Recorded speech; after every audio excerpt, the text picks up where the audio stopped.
Prime Minister Yanis, this is an opportunity to begin a new dawn in the relationship between Slovenia and Israel.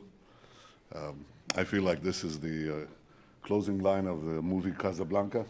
This is the beginning of a beautiful friendship. You have always been a great champion of an Israeli-Slovenia alliance. I believe in that too. I think the opportunities are here. Your action as Prime Minister shows how deeply committed you are to that vision. Your first visit outside the EU is to Israel, and this is our first meeting, and I think it'll be one of many, and I want to thank you for this commitment and this consistency. I do want to say that from our point of view, there are many, many opportunities, and people will always ask, how come we didn't do this before?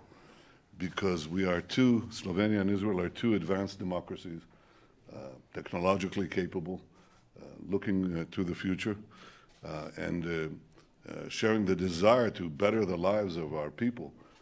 And we can do this better together. So today we're going to sign an agreement on innovation, and I think this is a critical thing that advances our common goal, because the future belongs to those who innovate.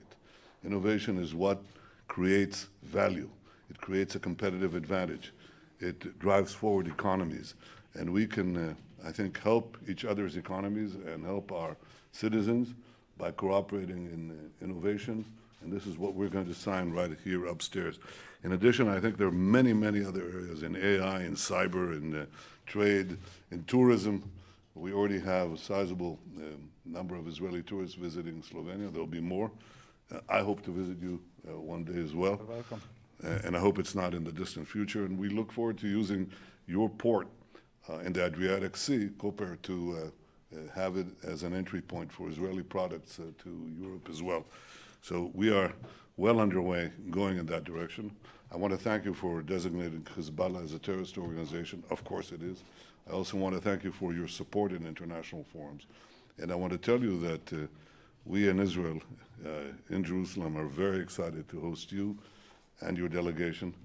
I think, again, this will be something that people will look back and they'll see what they call an inflection point or a tipping point or whatever else they call it. This is the beginning of a new dawn. So welcome, friend, to Jerusalem.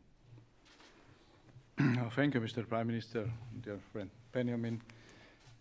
As you said, Israel and Slovenia have been sharing friendly relations since Slovenia was established as the independence country 30 years ago. And I'm really glad that this time I was able to make it. This is my third term as a Prime Minister. I always planned to come to Israel, but always something happened and prevented me to do it. This time, despite the challenging times regarding Corona and so on, we did it, and I'm especially glad that we agreed on a program which is focused on innovation. So Israel being one of the most innovative countries on the top of the world list is a great example for us. And during our discussions yesterday with your entrepreneurs from the field of artificial intelligence, other part of innovation, cybersecurity, I realized that there is a very large field of opportunity to be exploited in the future. Slovenia is also taking rotating presidency of the European Union next year, and one of our priorities during our presidency is also cybersecurity. So we will be very focused on this issue, and because Israel is very advanced in this area, we wanted to share the knowledge and to cooperate closely.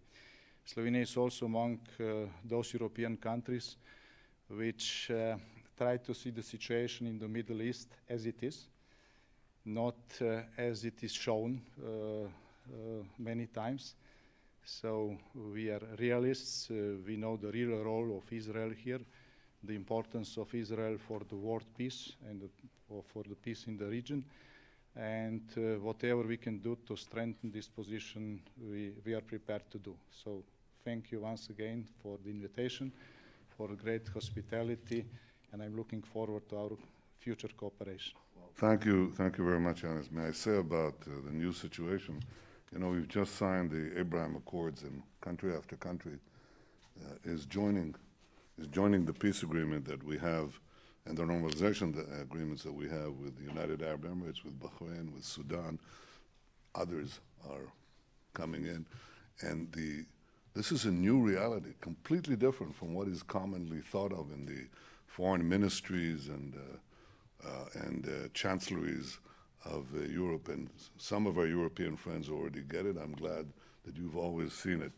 It's instructive that an Emirati has bought Beitar Yerushalayim, which is one of our well-known soccer teams. It tells you how things are changing so rapidly, and I hope that you can facilitate in your role as in the EU presidency to have the EU understand that this is a different world and there are different opportunities, different alliances for the good, for the better. If you don't mind, I'll say a few words in Hebrew and then we'll go up and sign the innovation agreement. אני כינסתי אתמול את קבינט הקורונה כדי לדון בדרכים להורדת התחלואה ומקדם ההדבקה. הם זינקו באופן דרמטי בימים האחרונים.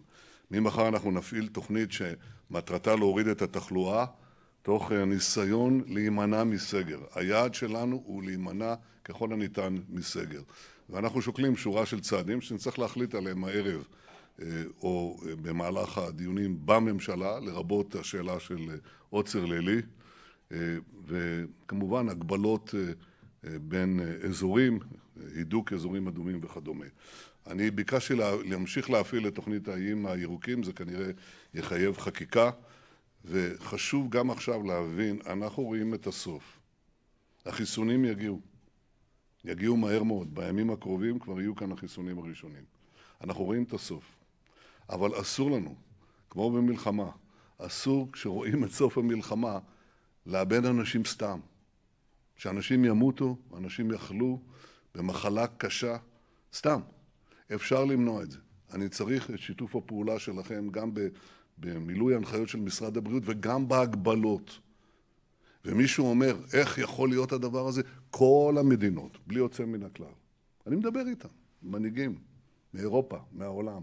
כל המדינות מפעילים סגרים, מפעילים אמצעים הרבה יותר קשים משלנו, כי הם לא נקטו בהחלטות הקריטיות בזמן הנכון. אנחנו עשינו את זה. אנחנו קיבלנו את ההחלטות הנכונות, וכתוצאה מזה התחלואה והתמותה בישראל היא כמעט מן הנמוכות ביותר בעולם, בטח בעולם המערבי.